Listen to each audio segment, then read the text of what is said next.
Penantian 1 tahun 8 bulan, Satgas Petik Bintang pulangkan masyarakat Maibrat.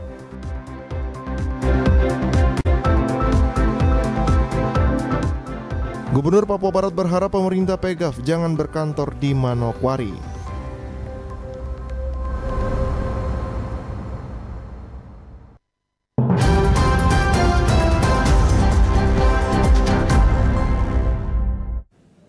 Selamat petang saudara, berita Papua Barat hari ini kembali hadir menjumpai Anda. Edisi Sabtu 15 April 2023. Sejumlah informasi dari daerah di Papua Barat akan kami hadirkan untuk Anda. Bersama saya Jeffrey Arizona, inilah Papua Barat hari ini selengkapnya.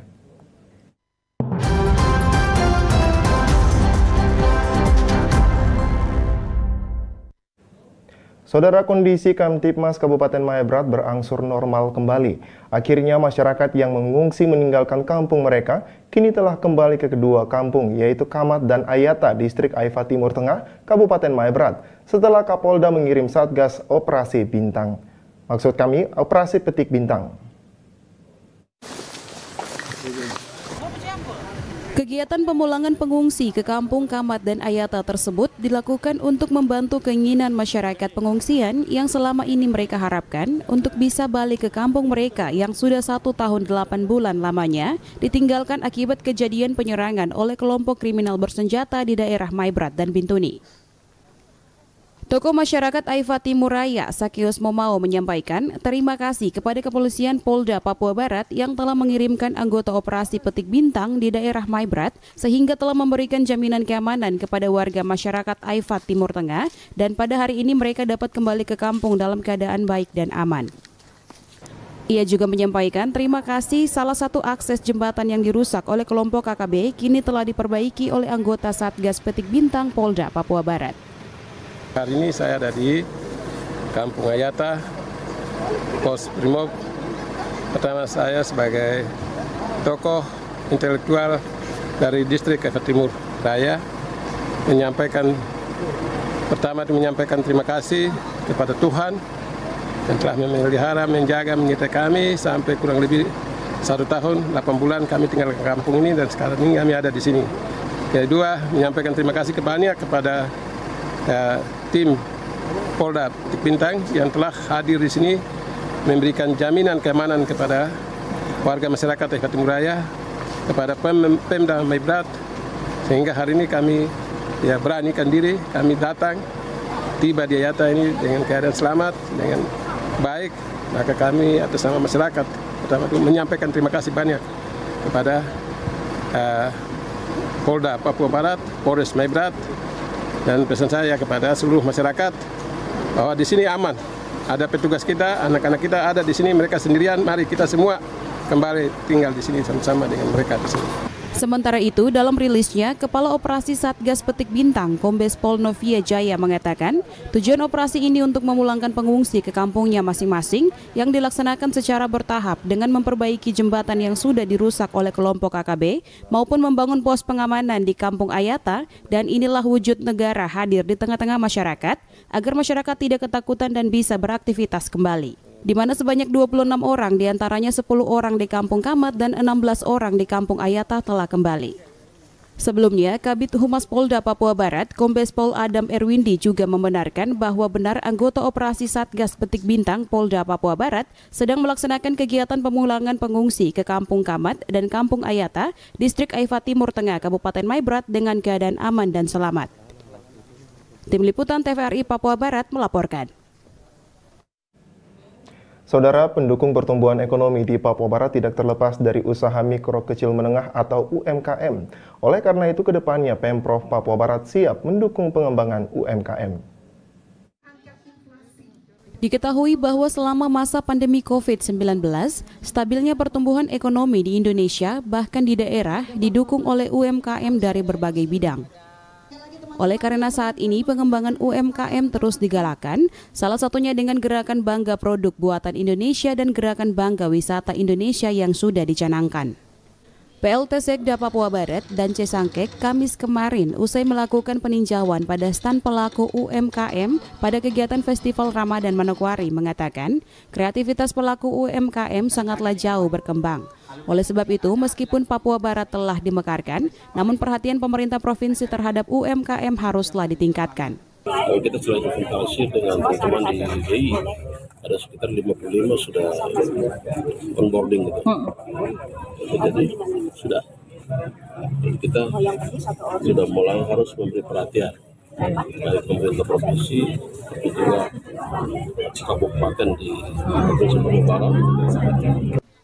Lebih lanjut, dikatakan PLT Sekda bahwa semakin meningkatkan pengembangan pelaku ekonomi di Papua Barat, maka dapat dikatakan perekonomian di Papua Barat akan semakin kuat karena adanya potensi dari UMKM di Papua Barat.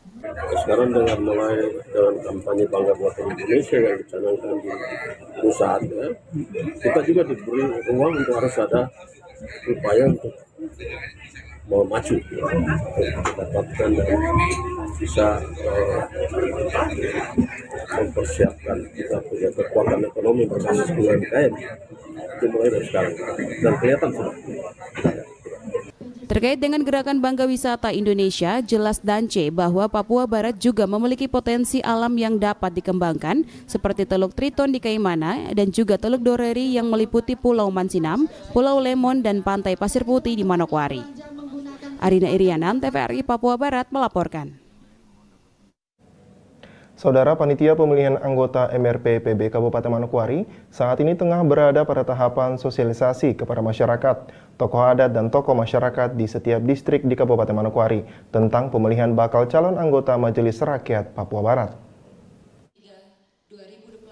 Setelah dilantik oleh Bupati Manokwari pada 30 Maret 2023 lalu, panitia pemilihan anggota MRPB Kabupaten Manokwari.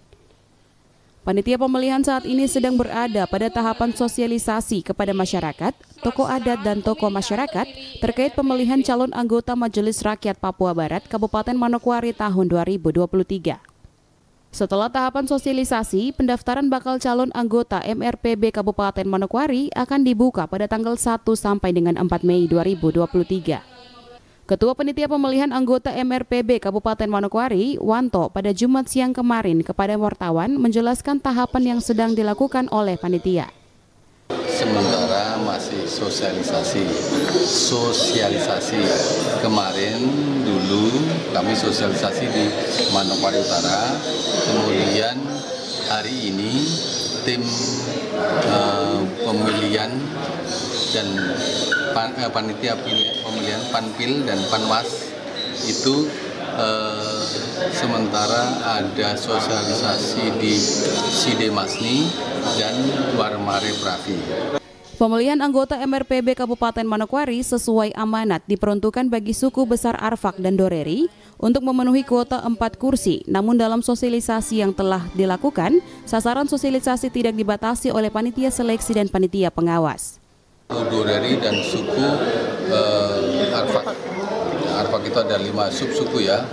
5 subsuku itu ada Meah, Ata, Moile, So dan Empur kalau tidak salah seperti itu. Nah, kemudian itu disosialisasikan untuk anggota masyarakat, tokoh-tokoh masyarakat. Dengan dilakukannya sosialisasi tentang pemilihan anggota MRPB, diharapkan saat pendaftaran berlangsung, para bakal calon siap dalam berbagai persyaratan yang harus dipenuhi. Arina Irianan, TVRI Papua Barat melaporkan.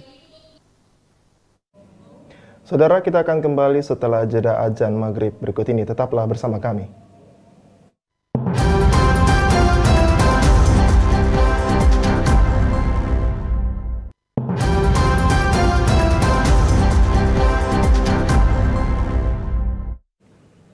Terima kasih Anda masih bersama kami. Saudara, penjabat Gubernur Papua Barat menghimbau kepada aparatur sipil negara di Kabupaten Pegunungan Arfak jangan berkantor di Manokwari karena banyak masalah yang harus diselesaikan.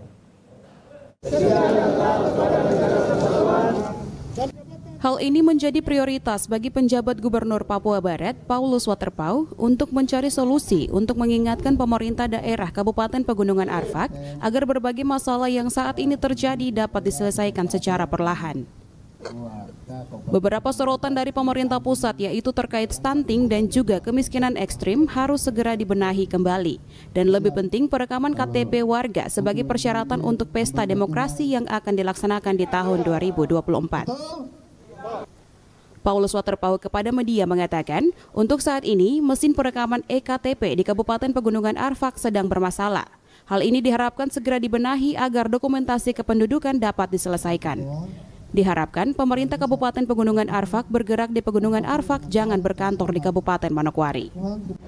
Kepala BPS menyampaikan ada persoalan mesin mereka ya untuk merekam data KTP itu secara elektronik itu rusak.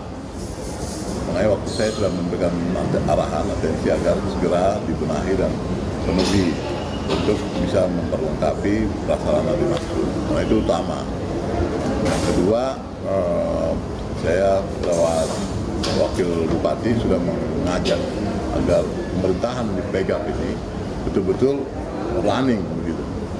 Jangan mereka berkantor di Manokwari, karena saya mendengar sebagian dari mereka lebih cenderung tinggal di Manokwari, bekerja di Manokwari. Ini maksud saya, ini evaluasi besar untuk pemindahan Pegaf ini. Karena kenyataannya tidak hanya tadi dalam hal data pemilih ya, yang stunting dan itu juga mereka penyumbang terbesar bagi kita di wilayah Papua Barat. Gitu. Ditambahkan, pemerintah Pegaf harus bisa berkantor di Pegaf sehingga permasalahan yang terjadi bisa segera diselesaikan agar yang sudah diprogramkan dapat berjalan untuk pelayanan masyarakat. Kenapa mereka tidak paham tentang tugas utama mereka seperti ini? Ini kan mengganggu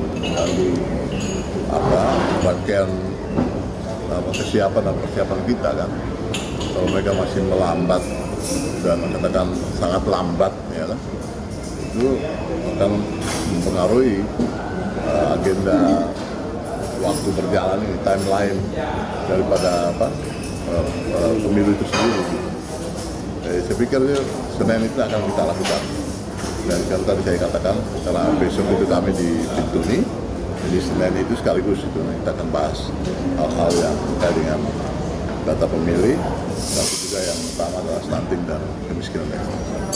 Gitu. Ini kan hampir sama dengan pendataan, semua prinsipnya pendataan.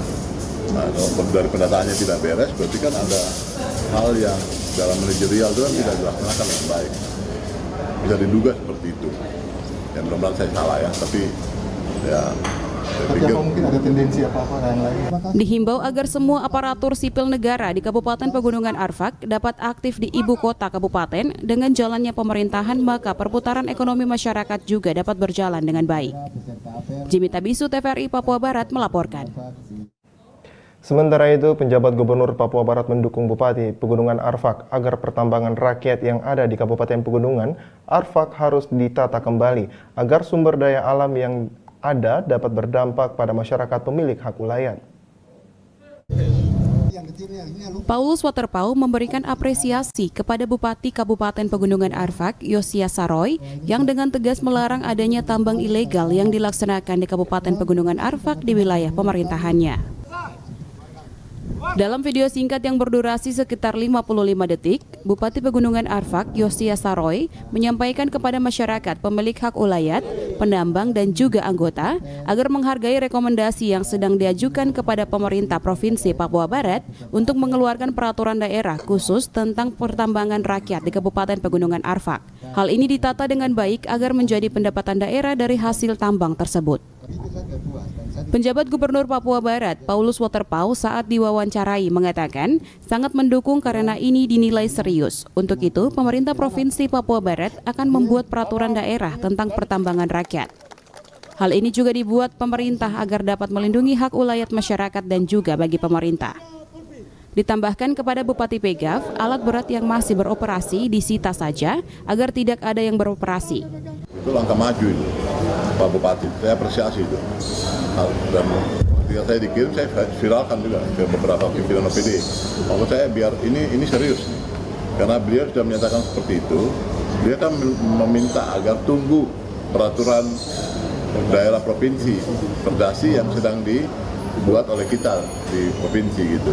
Ini makanya saya ini tadi ada Ibu Kepala Biro Hukum lagi nunggu untuk saya tanda tangan di beberapa perda itu. Itu diantaranya kita mau betul-betul menjawab itu. Gitu. Artinya bahwa saya berharap tambang rakyat itu tidak digarap oleh semua orang yang mau-maunya, tetapi lewat aturan yang memang kita buat sedemikian rupa agar ini memberikan sebuah dampak positif bagi masyarakat, pemilik lahan, pemilik areal, pemilik ulayat, tetapi juga dampak bagi pemerintah, yaitu pemerintah kabupaten dan provinsi. Itu yang kita akan buat aturannya itu. Penjabat gubernur berpesan bagi semua masyarakat di tanah Papua jangan mementingkan diri sendiri sehingga menjual tanah, tetapi harus ingat masa depan anak cucu kita dengan menjaga hak ulayat dan juga alam kita. Jimmy Tabisu, TVRI Papua Barat melaporkan. Kita ke kabar lain, Saudara. Ada yang spesial dari peringatan 20 tahun berdirinya Kabupaten Teluk Wondama, Provinsi Papua Barat. Karena di momen ini, Bupati menunjukkan kebanggaan masyarakat dengan menghadirkan kapal perang yakni KRI Teluk Wondama 527 yang sandar di Pelabuhan Wasior. Momen HUT 20 berdirinya Kabupaten Teluk Wondama yang jatuh pada 12 April 2023 sedikit berbeda dari biasanya karena Bupati mengundang khusus kapal perang KRI Teluk Wondama 527 untuk merapat ke Pelabuhan Wasior. Bupati Teluk Wondama mengaku bangga karena nama kabupaten yang dipimpinnya dijadikan nama salah satu kapal perang RI yang berada di baris terdepan untuk menjaga kedaulatan NKRI di kawasan timur Indonesia. Tentu ini juga, kata Bupati, menjadi kebanggaan tersendiri bagi masyarakat Kabupaten Teluk Wondama, sehingga pihaknya sengaja meminta kepada TNI AL agar di momen bersejarah ini, KRI Teluk Wondama 527 bisa hadir dan dilihat langsung oleh masyarakat. Tanggal 12 April 2023, atas perkenan Tuhan, hari ulang tahun ini disertai juga dengan kehadiran kapal KRI Teluk Wondama 527 atas persetujuan dari Pangkor Matim ya, Pangkor Matim 3, sehingga KRI Teluk Wondama boleh ada di sini. Dan sesungguhnya sejak awal setelah mendengar nama Teluk Wondama digunakan di kapal ini, kapal perang ini, adalah sebangga dari seluruh masyarakat Kabupaten Teluk Wondama. Dan memang sejak awal merindukan kehadiran kapal ini di Teluk Wondama. Saat ini kita sedang berada di atas kapal KRI Teluk Wondama 527 yang hadir dalam rangka turut meramaikan hari ulang tahun Kabupaten Teluk Wondama ke-20. Tapi sekaligus pada kesempatan ini bukan cuma hadir saja, tetapi dapat dilaksanakan bakti sosial berupa kitanan massal, tetapi juga donor darah dan pemeriksaan kesehatan yang lain. Sementara itu, Komandan KRI Teluk Wondama 527 mengatakan kehadiran KRI Teluk Wondama di Wasior juga melakukan sejumlah aksi sosial seperti bakti sosial pasar murah dan pengobatan massal. Ada permohonan dari Bupati Teluk Wondama untuk kehadiran KRI Teluk Wondama dalam rangka Hari Ulang Tahun Kabupaten Teluk Wondama. Untuk itu kami bekerja sama dalam arti dengan kedatangan KRI Teluk Wondama ini untuk mengadakan Bakes dan Baksos, yang mana Bakes ini mengadakan koordinasi dengan Diskes Armada 3, dalam hal ini kita Dr. Asari di Manwari, tim bekerjasama dengan Diskes Kabupaten Teluk Wondama melaksanakan sunatan massal, donor darah, sama mengecek kesehatan sekaligus pengobatan bila mana ada masalah, dan melaksanakan baksos dan melaksanakan pasar murah. Untuk itu, dengan adanya baksos dan bakes ini merupakan sinergitas antara TNI Angkatan Laut, pemerintah daerah, dan masyarakat, pada khususnya masyarakat Teluk Wondama, sehingga dalam pelaksanaan kegiatan selanjutnya akan berkelanjutan seperti kegiatan sekarang. Mayor Sriadi juga berharap dengan kehadiran KRI Teluk Wondama 527 di Wasyor bisa memotivasi anak asli Papua di Wondama untuk tertarik menjadi prajurit TNI Angkatan Laut. Dari Teluk Wondama, Tonci Samambui, TVRI Papua Barat melaporkan. Saudara, kehadiran kapal motor Sabuk Nusantara 42 dengan trayek Sorong Bintuni Babo Kokas Fak-Fak Karas Kaimana sangat membantu masyarakat terutama di momen mudik lebaran setiap tahunnya. Kapal motor Sabuk Nusantara 42 dengan trayek Sorong Bintuni Babo Kokas Fak-Fak Karas Kaimana yang melayani pelayaran perintis milik PT Pelni sangat membantu masyarakat terutama di momen mudik lebaran di setiap tahunnya. Mualim kapal Sabuk Nusantara 42 Kapten Cornelis menjelaskan jalur trayek khusus untuk jalur Fak-Fak Karas menjadi salah satu jalur teramai dengan penumpang rata-rata mencapai 100 orang. Oleh karenanya dengan kehadiran Sabuk Nusantara 42 diharapkan dapat membantu warga masyarakat terutama yang melakukan mudik saat hari raya Lebaran. Pelabuhan yang kita layari ini mulai dari Sorong, kita masuk Bintuni, Babo, Kokas, Fak-Fak, Karas, Kaimana. Kemudian kita balik lagi. Satu kali trayek itu kita sekitar 10 hari.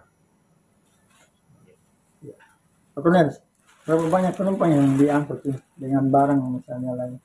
Kalau kita yang sementara ini dengan begini dari Sorong kita ada sekitar 20-an, kemudian Bintuni Babo ada 90-an, Babo Fak-Fak kita karena ada yang bisa lewat darat jadi agak sedikit. Kita yang agak banyak itu. Dari Kabupaten Fak-Fak, Frans Tamela, TVRI Papua Barat melaporkan. Sementara itu stok bahan pangan jelang perayaan Idul Fitri 1444 Hijriah di gudang Bulog Fak-Fak aman hingga 3 bulan ke depan. Kepala Bulog Fak-Fak Muhammad Wahyudin memastikan stok kebutuhan pokok masyarakat seperti beras, gula dan minyak goreng di gudang Bulog Fak-Fak masih aman hingga 3 bulan ke depan. Menurut Wahyudin, untuk stok beras di gudang masih 1.000 ton lebih, begitupun gula dan minyak kita masih aman terkendali. Wahyu juga mengatakan dari monitoring pasar yang dilakukan terhadap bahan pangan masih aman termasuk harga jual. Bahkan minyak kita dijual dengan harga ketetapan pemerintah yaitu 14.000 per liter.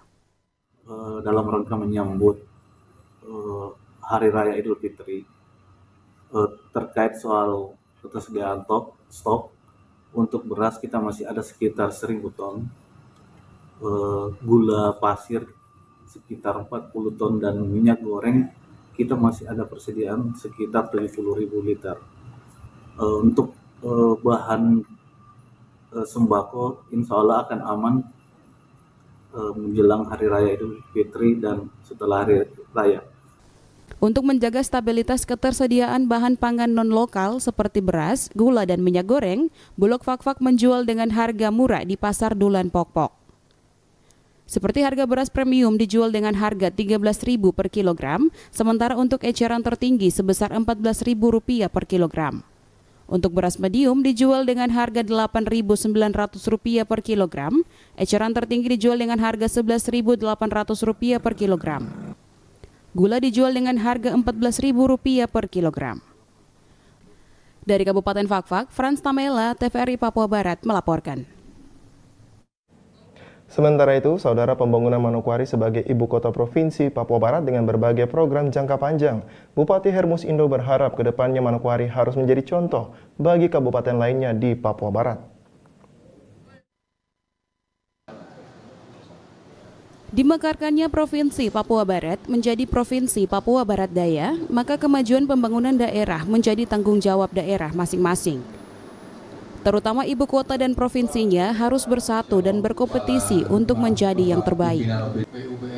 Bupati Manokwari, Hermus Indo, Jumat siang kemarin dalam rapat koordinasi bersama OPD Teknik baik Provinsi maupun Kabupaten Manokwari dalam rangka pengembangan Bandara Rendani Manokwari menyampaikan bahwa Kabupaten Manokwari dengan berbagai program strategis jangka panjang yang dilakukan, kedepannya hasil dari pembangunan tersebut dapat menjadikan Manokwari sebagai kota yang dapat dicontohi kabupaten lainnya di Papua Barat seperti halnya Bandara Rendani Manokwari. Saya berharap bahwa Manokwari dalam proses perencanaan pembangunan jangka panjang kita persiapkan Manokwari mulai dari hari ini dan beberapa tahun ke depan untuk menjadikan Manokwari sebagai hub di Provinsi Papua Barat.